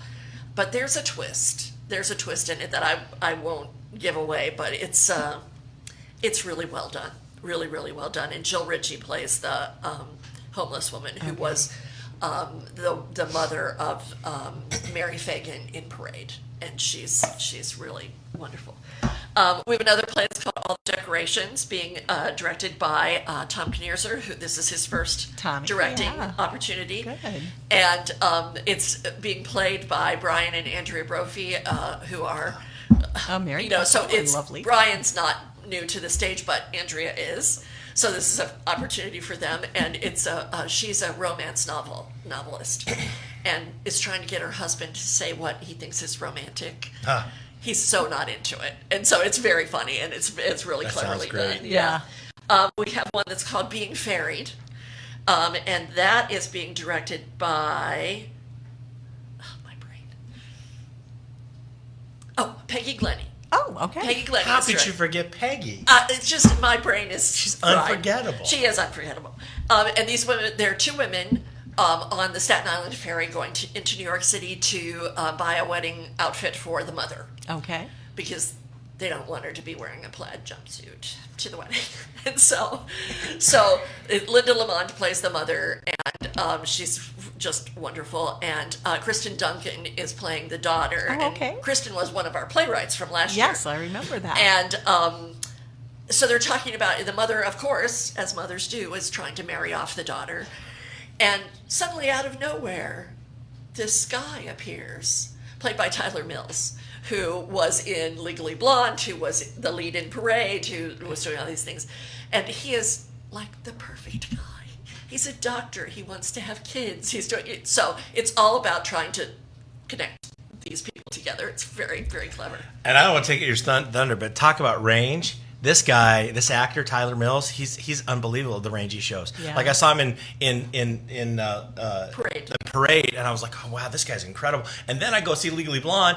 I can't believe it's the same actor. Yep. Like I'm reading the bio, I'm like, no, they must have That's a missed guy. the bios. Yeah. I can't even believe it's the same person. Yeah. He was such great He was acting the range. UPS man. That's And, great. And it just was hilarious. he stole the whole show. He's hilarious as the UPS guy. Yeah. It was great. And we all were screaming when he Exactly. came out, because it was just It perfect. was the so bend and funny. snappy thingy. Yeah, they bend the snap for the UPS he's, guy, right? He's Second City trained, so Of course. he's like amazing. And he worked with my daughter when they were in high school. He helps direct where she went to high school. So I've known about him, but I just hadn't seen so much of his work so close together. Right. So I can't wait. Yeah. Now yell at me if this is taking too much time. No. No. Okay. I'll never yell at you, Linda. Okay, well, okay. I know better. Yeah, because I would hurt you. The next play is called Given Away, and this one is directed, by Amy Stepanek, who was in Jane Eyre at our theater and has done a lot of theater around. Right. This play is very timely. It's a woman, a mother, and her daughter's girlfriend comes to her house. And initially, they're very pleasant. Everything is wonderful until the girlfriend says why she has come, which is to ask for the daughter's hand in marriage. And the entire dynamic of the conversation changes, and it's very interestingly done. And both of the Sandy Owens plays the mother, and playing the daughter is just escaping me right now. I can't remember. I'm That's sorry. okay. I apologize. I can't remember. Too bad you couldn't get Spencer Tracy and Katharine Hepburn, because it sounds like a remake of The Man Who Came to Dinner, only dealing with the modern Well, day. it's right? yeah, and the dialogue that happens once the question has been asked Sure. is very interesting. Yeah. It's very, very interesting. So it's wonderful. Then there's a play called Character Assassination. All right, Linda, I'm going to ask you to tell us about that in just a second. We have to do Sure. a real quick little Absolutely. station break. Absolutely.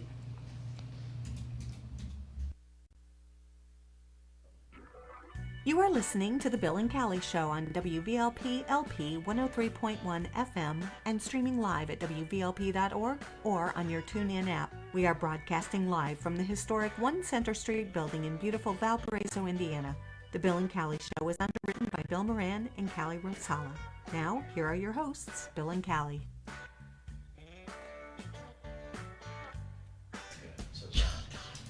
Well, yeah, I think it was contagious. I think I caused it. No. All right. We are back. Okay, the girlfriend is played by Katie Havland, who is Tyler Mills' girlfriend. Oh, okay. So, and she's wonderful. She's really wonderful. And her character, I mean, it's the typical, her character is a doctor, and why wouldn't they, so it's a fascinating thing. Okay, then we have Character Assassination being directed by Steve Rowe. And the story is the two characters are being played by Jerry Govitis, who has been in a bazillion things around, and Joe Cully, who is back in the area, Yes, which is he really is. great. And Jerry's character is a novelist who writes sort of murder mysteries, sort of stories. And Jerry is a police detective who has searched for this man, read all of his books, and has figured out his MO for writing these stories. And so it's good. It's a very good show. Then we have Slow Burn, which is a woman who is a Russian assassin. Oh. And she kills cheating husbands. Oh, I like her already. Yes, exactly. And that's the assassin is being played by Diana Smoot, who was in the 10-Minute Play Festival last year, and she's talking to a woman whose husband she just killed, played by Ellie Bazat. So we're talking about different range here also. Yes. And then a man enters into the story, played by Rodney Thornton, who is, in love with this assassin. Slavka is her name. And she says, but you're cheating on your wife. And he says, well, yes, but I'm in love with you. So, things will end badly for him. Of course. And it's very well done. And then we have a play called Ready to Sell. This is being directed by Jeff Schultz, his very first directing opportunity, about an older man played by Tom Moore, and a young woman who is kind of, he's sort of adopted her kind of as a protege. She thinks he's a millionaire. He's not a millionaire. And all of these things that he has in this little shop that he has been selling to people are all fakes. So she says, well, what are we supposed to do? We have no money. So he remembers that he has a relative who seems to have an awful lot of ready cash all the time. So they go to her house to see why she has all of this ready cash. Right. So Ariel Feldsecker is playing the young protege. Tom Moore is playing the older man. And Patricia Schultz, do you know her? Yes, Patty I do. Schultz, she's hilarious. Plays the aunt. Oh, and, wonderful. So it's a clever show. And then finally we have Two Broody Hens, which I mentioned earlier, which is about two chickens sitting on their nests, and one announces the ubiquitous, I've decided I need to cross the road. Huh. And the other hen is saying, what in the world would cause you to want to do that? So there's the whole discussion about crossing the road and why they should cross the road. Right. In the middle of their discussion enters the new rooster. And as he is wont to say, there's a new cock on the block. Oh, so there we he's go. going to lay down the law and do all this That's stuff. right. So that's being played by Francis Veltri, who is Jill Ritchie's husband. He's just a scream. And we have Millie Arrojo, who is playing one of the hens, and the other hen is played by Patty Pretzel Schultz. So it's very, very funny. So anyway, that's the lineup. Wonderful. For all of the plays. So everybody should come and see them. when should they come to And see they this? should come. It opens August 24th, a week from Friday. The 24th and 25th are 8 p.m. shows. The 26th, which is a Sunday, is at 3 o'clock, and then the following weekend also. So we go all the way to the 2nd. The tickets are $15. Tickets are on sale right now. You can call 219-926-7875. Leave reservation information, and someone will call you back. or you can go to Brown Paper Tickets I online was going to ask. and do that. So, And can we get to the link specific for these shows from the 4th Street website, or you just go to yes. Brown Paper and type in? you can go to Brown Paper, or you can go from and the type in- website. Is it still called 6x10, or is it It's called the 10-Minute Play Festival. 10-minute play? 10-minute play festival. Understood. And tell everybody where 4th Street is located. Oh, okay. 4th Street is 125 North 4th Street in Chesterton. All right. On a and guess, there I was it gonna say it is was on right 4th there. Street. Yeah, That I know. that was really We were hard. thinking of moving it, but Yeah, but then you got to change the name. That's right. And there's all the information. And I know that you are an amazing singer and you do voice lessons and you direct and you are a vocal director for shows and everything. What else is coming up for you? Okay, well, coming up for 4th Street, the next thing up that I'm working on, there's some music in it, is Peter and the Starcatcher. We are so excited about this play. It's being directed by Rob Hunt, who is one of our local actors. He's on the board. He has done some things with us in the past. It is just going to be fantastic. I'm just excited so about that. creative and so fun. And there's some music in it. All of the characters are men, almost, except for there's one girl who plays Molly, who is the prototype for Wendy. And this is the story of how Peter Pan became Peter Pan, how he got his name. Okay. But it's not Peter Pan. It's just how this orphan boy became Peter and got his name. Okay. It's a fabulous cast. We have almost all of the male characters, and we've got a couple of girls who are also playing pirates. But they play pirates, they play mermaids, they play soldiers. They're part of the ship. They're cargo things on the ship doors and all sorts of stuff.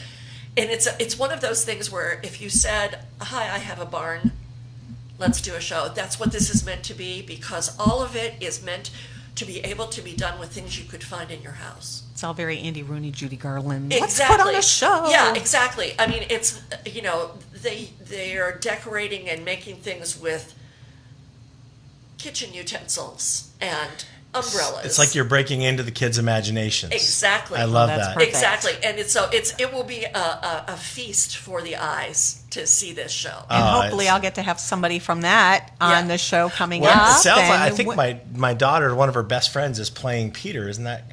Yes, Adam Gustus. Yeah. Oh, Adam great. Gustus is So playing Peter. Maddie and Adam are like peas in a pod. Yes, and so They're this like, is very they're like exciting. Forrest and Jenny. They're like, Yeah. we like peas and carrots. Yes, That's they're right. just so Plays it's and going to be really fun. And there's a character called Black Stash, who is supposed to be like Captain Hook. Sure. And that's being played by Dean Perrine, and it should be he will be He'll be hilarious. amazing. It's going to be a Yes. great deal of fun. And so when will that be coming up? that's coming up in November. In November. Yeah, and it should be on the brochure. I gave you the Yes, dates I and do have a things, which brochure I don't with all have the all good of it. stuff, and I will be talking about all that good stuff. Of course, if you come to the 10-minute play festival, Exactly. you can secure your tickets for Peter and the Starcatcher while you're at the theater. Oh, Right? well, maybe Absolutely. so. There I'll have to and- talk to David. right? But so it should be, it should be lots of fun. And then in the upcoming season will be All My Sons, Arthur Miller's All My Sons.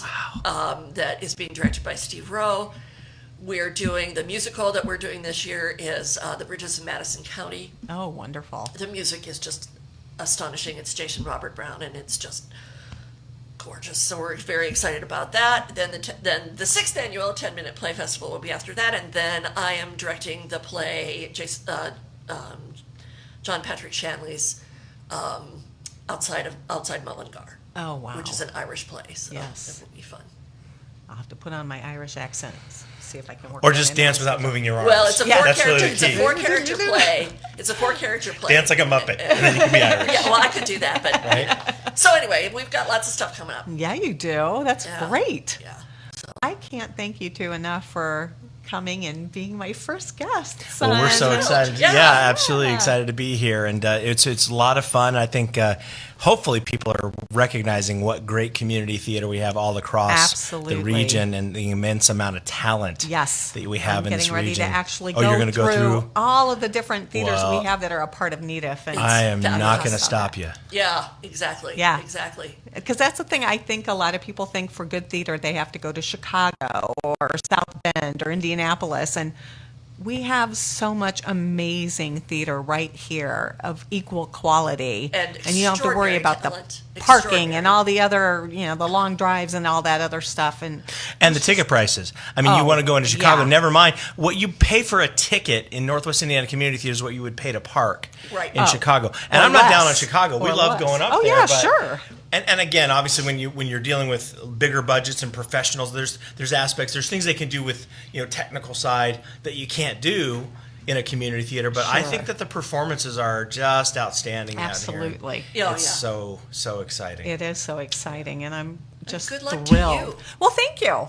Yes. I'm excited about being able to do this because, having a background in community theater here in Northwest Indiana and Exactly. with NEDF, it's great that I can have all my friends and co-stars and directors that I've worked with and everything right here on our show and talk about all the great things coming up in our area. Oh, and I have an image for you to keep in mind. Okay. From Peter and the Starcatcher. Okay.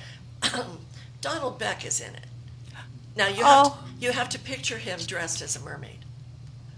Oh my goodness, my mind has just blown.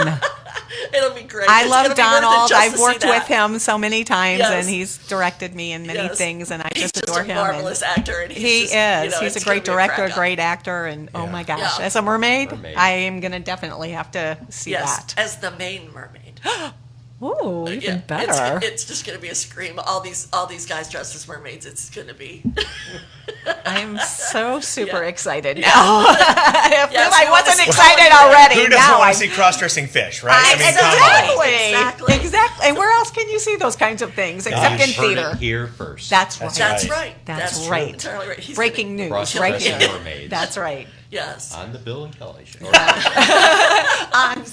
Spotlight on the Spot- arts. yes. Featuring Callie and Bill. Yep. The Bill and Kelly show is right before this. Yeah. Well, You know, okay. bad plug. Okay. I like It's all it. blended. It is. It's really all is. kind of blended. Yes, but we are going to talk about some of the theaters that are a part of NEDF, which is the Northwest Indiana Excellence in Theater Foundation. And next week, actually, we're going to have somebody on the show from Larkin Seal Theater Group. We're going to have the beautiful Angie Lowe on here, who is bringing a former Lake Central student who is now a professional actor, singer, writer, director, and his name is Randy Nugent. And he has been an off-Broadway, off-Broadway. He's written plays that have been, he actually wrote a play that was turned into a movie. And he is going to be there doing a fundraiser for them on August 23rd and 24th, doing Woody Guthrie. And then on August 25th and 26th, being Pete Seeger. And so they're going to be on the show next week talking about that. But Larkin Seal Theater Group, which is part of Great Oaks Dinner Theater, is right there in Cedar Lake. And they are, I think, about the only dinner theater organization that we have in NEDF. But they always have the amazing chicken and everything there. Oh, people come from miles around just for the chicken. Oh my And gosh, then they that discover there's a chicken- theater and they're like, wow. Absolutely. But, The- yeah, just the no. chicken alone is It's like so worth the ticket it. price, but- yeah. And then the theater's always good. Of We've course, gotten to you got tons because it's Paul right and by my Angie. house. Yes. It's the closest probably native theater to my house, so we've seen a ton of things. And Yes. they just do such good work. They do. Paul and Angie always do wonderful things. And then, of course, 4th Street Theater is a part of that group, and they do have the festival coming up. And that is at 125 North 4th Street in Chesterton, Indiana. Another group that's part of NEDF is M Productions, which is fairly new. They're out of Crown Point, but they do Makeshift Up, the Tony Stanzas, and Los Improviachis, which is all their improv groups and everything. And they also do classes as well. So I'm sure we'll have Nelson on and talk about some of the fun, cool things that they do. And honestly, I've known Nelson now for several years because I was working with the Crown Point Community Theater, which is where he Absolutely. he brought this work to the region. He'd Yes. been doing tons of stuff up at Second City in Chicago, and the Los Improviachis was actually Chicago-based at the time. But he wanted to initiate things out here. And what he's built in I don't know if it's 3 or 4 years, but Yeah. either way, what he's built in terms of just momentum and reputation in that short period of time. He's really kind of energized improv again. Improv, a lot of people have improv troupes, but it was like a subculture within the subculture. Exactly. He's kind of trying to work hard to mainstream it. It's like, listen, this is a great viable option to come see unscripted theater. And he Exactly. does some really good stuff. Oh, he does. Oh yeah, they've performed at Absolutely. 4th Street. Yes. And it's just wonderful. Wonderful. And then we have the Gary Shakespeare Company, Yep. which is at 3401 Broadway in Gary, Indiana. And then right now they're doing Hamlet. And I know that tomorrow night they will be at the Dunes right here in Chesterton performing free at 7 o'clock right there by the pavilion at the Lake Shore. They will be doing their Hamlet. And they also have one coming up on August 25th at the Chesterton Amphitheater at Coffee Creek Watershed Preserve at 7 p.m. and at the Marquette Park near Pavilion in Gary on the 26th. And those are also free. You can go see some amazing theater. And Hamlet is played by a woman, which is really Christina Biancardi. Yeah, and it's really interesting because very cool. It's funny because Mark Baer, who's the artistic director and director of the show, he and I are pretty good friends, and we've talked a lot about it. I saw a production of Hamlet in Cincinnati in the 90s that was actually directed by a college friend of his, crazy enough. Oh, wow. Where Hamlet was a woman, but it played as a woman. And they Oh, totally okay. changed the dynamic, the Ophelia, and they were addressing cultural issues back in the late 90s. Oh, that's great. Yeah, it was different, right? So when he first cast Christine as Hamlet, I thought maybe he was doing something similar, but he said, no, she's gender bending. She's playing Right. a man. She's playing it as a man, but she's obviously Which is kind of anatomically cool not. I saw because her back in picture. the day Yeah. when Shakespeare did it, it was Oh, yeah. always men It was always playing men the women. playing women. So Now I she's- love that. I think of what prompted it, and it's this whole idea that you can cross gender in these plays because that's Absolutely. originally how they were presented. Exactly. Well, there's a troupe in Chicago too called Babes with Blades, who Oh. they do all Interesting. of that, and Yeah. they also I think just did Hamlet, and it's all women. Which is great. With having Yeah. it all women is super interesting. Oh, yeah. because that's truly kind of the Yeah. opposite of Complete how it was opposite, done. absolutely. And then Theater Northwest as well, which is part of IU Northwest, and they kind of work in conjunction with the Gary Shakespeare Company, and they're right next door to each other. And so Hamlet will also be performed there on Saturday and Sunday, September 15th and 16th. On that Saturday, it's at 7:30. That Sunday at 2:30. And I would love people to come to the parks or any of these productions. Oh, yes. But let me just tell you, that theater at the university is, in my opinion, Northwest Indiana's new best kept secret. It's only been open for a year. Yeah. And if you haven't been there yet, It's really nice. this incredible facility. I mean, the state of the art theater facility right here, that was built for the university, but a lot of people don't even realize that it's there, let alone have visited it. Right. So go to see Hamlet, but go see that space because Yes. it's just beautiful. Yes, and then you have other things that'll be coming up as well that we will be talking about. In Hammond, we've got Beatniks on Conkey, and they will be doing The Miracle Worker coming up in October. So that's something that we'll be getting some people on here to talk about. And then Hammond Community Theater, which also works out of the same space as Beatniks on Conkey, which is at 418 Conkey Street in Hammond. And Hammond Community Theater in December will be doing the show You Better Watch Out. That will be their Christmas show, so I'm really excited about that.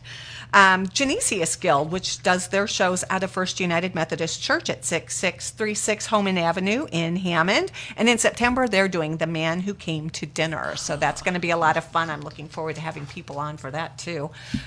The Hammond Academy for the Performing Arts, which is part of Morton High School. And they are at 6915 Grand Avenue in Hammond. I don't have their schedule yet of what's coming up, but I'm excited to see what they're doing. I saw Cats there a couple years ago that my friend Stephanie Nelmoff did the costuming for. Love her. I had seen Cats off Broadway, and I had seen it in Chicago, and it equaled, if not outshone, those performances. Those kids were amazing.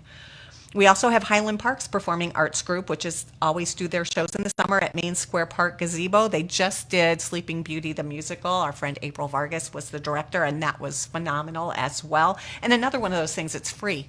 Free theater. I mean, you don't get that opportunity often to go see amazing theater, and for no cost at all. Seedlings Theater Company, which is new, they will be doing their shows in various venues, but they are out of Hobart. We have the Alliance Children's Theater of Indiana, which is out of the Canterbury Theater at 807 Franklin Street in Michigan City, Indiana. And that is actually another Donald Beck thing Yes, it that he is. does, the Alliance Children's Theater there. We have the Dunes Art Foundation, which is at 288 Shady Oak Drive in Michigan City. We have Munster Theater Company of Munster High School, which is at 8808 Columbia Avenue in Munster, Indiana. We have Regional Performing Arts Company at 1101 Cumberland Crossing in Valparaiso, Indiana, and in Portage.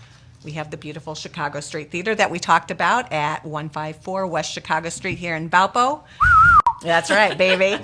We have Ensemble Theater Company, which also does things at various venues. And if some of you remember last week on the Bill and Callie show, we had Zach Gibson on talking about Gutenberg the musical that he just finished. And he also has a wonderful art show going on at Fluid Coffee Bar here in Valparaiso. So go see some of his cool artwork as well. And I don't know how helpful it is when you talk after the fact, but if you missed Gutenberg the musical, I am so sorry, because it was a treat. It was really, really good. Yeah. It was fun.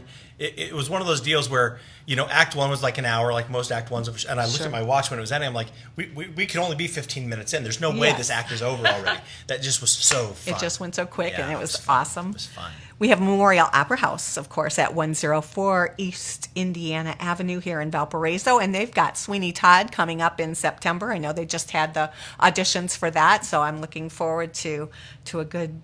You guys did Sweeney Todd as well at 4th Street a few years ago, yeah. and it was wonderful. Speaking of Dean Perrine, Yes. Valparaiso University Theater is a part of our group, and then the Valparaiso Theatrical Company, which also does theirs out of various venues, and they have coming up in November, they're doing Harvey at the Canterbury Theater in Michigan City. And for people who are interested in getting involved in theater, besides the 6x10 plays and things that we have going on, there's always auditions, there's always things. If you don't want to be on stage, there are things that you can do behind the scenes, doing the costuming, being a stage hand, a stage manager, helping design and set up scenery and everything else. And if you're interested in that, please go to netif.org, NIETF.org, and you can see all of these amazing theaters. There's calendars on there. You can check out what shows are coming up. You can see what auditions are coming up and get involved. Go do community theater. And that's the great thing about the play, that this group of plays that's coming up here, the little 10 minutes, because people, like you said, people who have never been involved in directing, people who have never been on stage acting, are getting that opportunity without kind of being freaked out over having to do a huge role. Right. And I know once they work with NETIF and these theaters in this area, they're going to be so hooked. And we've just got such amazing, amazing talent in this enough. area. And so I can't tell you enough. Get out there, go see a show. And then we also do have some theaters in the area that are not a part of NETIF, but are also amazing, and we've all crossed over into doing things with them as well. And we've got Footlight Theater, which is actually, this is their final weekend for The Wizard of Oz. It is the 17th, 18th, and 19th, Friday and Saturday at 7:30, Sunday at 2 p.m., directed by Laura Meyer, music and vocal by Lee Meyer. Tickets are $15. If you're 12 and under, it's $10. They are in Michigan City at 1705 Franklin Street. And if you want tickets, give them a call at 219-874-4035. We have LaPorte Little Theater, which is at 218 A Street in LaPorte, Indiana. In October, they've got Joseph and the Amazing Technicolor Dreamcoat coming up. My wonderful friend Jeremiah Mellon is going to be playing the part of Joseph, so I'm excited about that. And then we have Toll Theater here in Hammond at 5205 Homond Avenue in Hammond, Indiana. And starting on September 7th, they have the comedy farce Cockeyed going on. So there is tons of things to do. I'm sure there are other theaters out there, and if you're out there listening and you would like to get involved with Spotlight on the Arts and you have a program going on, even if it's not theater, I mean, our majority of things here is theater, but if you have musical events coming up, if you have art exhibits, karaoke nights, I don't care, if you have something coming up and you want us to talk about it, please give us a call or go onto our Facebook page. Well, I do have something that Yay, good. It's a good thing I was sitting here all this time and heard you say that. In September, for the second time, we are doing the Red Kite Adventure, which is for kids with on the autism spectrum. Okay. And it's a group from Chicago that has a special play that they do. It is the most uplifting, brilliant thing I have seen in years. If I may, I'm speaking now as a parent of an autistic child, not as a theater person. We took our son to the Chicago cast of the Red Kite Project, 5 or 6 years ago, and he can't attend, he can't sit. It's very challenging. If somebody had told us about it, we took a risk, and we go to sit down, and from the very I'm going to get emotional sharing That's this memory. okay. The very minute the show started till the very end was an incredible experience, not only for him, but for us as his family, because he started to get up and wander around. And normally, that's why we can't take him to certain things like this. And the first thing that happened was a cast member came up and said, "Don't worry, we got him." And they just let him, if you wanted to walk up on stage, they didn't care. Right. It was just so inclusive and so amazing. If you have a child with special needs, or you have a friend who has a child with special needs, or you have connections with somebody, you should go to this Red Kite experience. It's coming now to the region, and you don't have to go now to Chicago to Exactly. experience it. And I would recommend every family with a child on the spectrum come and experience this at the 4th Street Theater. Wonderful. The cast for this, they are so well in tune Yep. with the kids, and when they come in, if they have someone, if there's a child who doesn't want, they have a little because some of the kids are nonverbal, and they'll say, "How are you feeling?" and they're a little thing, and they can point, and it'll be happy or scared or what. It's amazing, and I'm not kidding. It gets to me too. They started out last year with kids who were sitting away and didn't, and by the end, every one of the kids was involved. They were up dancing. They were doing. It's brilliant. I love that. Yes. So I'm so glad that you have that coming. That's in the brochure. There's more Wonderful. information about that, but we really would love to have a lot of people come. Right. But again, if you come to the 10-minute play festival, you can buy your tickets for the rest. Exactly, and get more information, and of David course is gonna go kill me. to and of course go to needif.org, and that Yeah. go to those different links and find out what's going on Yeah. and get your tickets. Get But the make sure you come see information. Sister Mary and the Actor's Nightmare first. Oh, Yes, of course. Well, that's why I'm saying go to that Needif website and start getting those tickets, baby. Find out where to get them and go to. I cannot thank you guys enough. Thank you. It was Thank great you to be so here. much Thanks for for having being us. here. And for those of you out there listening, tune in next week. We'll have some more wonderful talent and talking about theater again here on Spotlight on the Arts. I'm Callie, and for Callie and Bill right here, say goodbye, honey. Goodbye. Thank you, and we'll talk to you later. Have a great evening. You too. Thank you. That was fun. That was great. Thank you.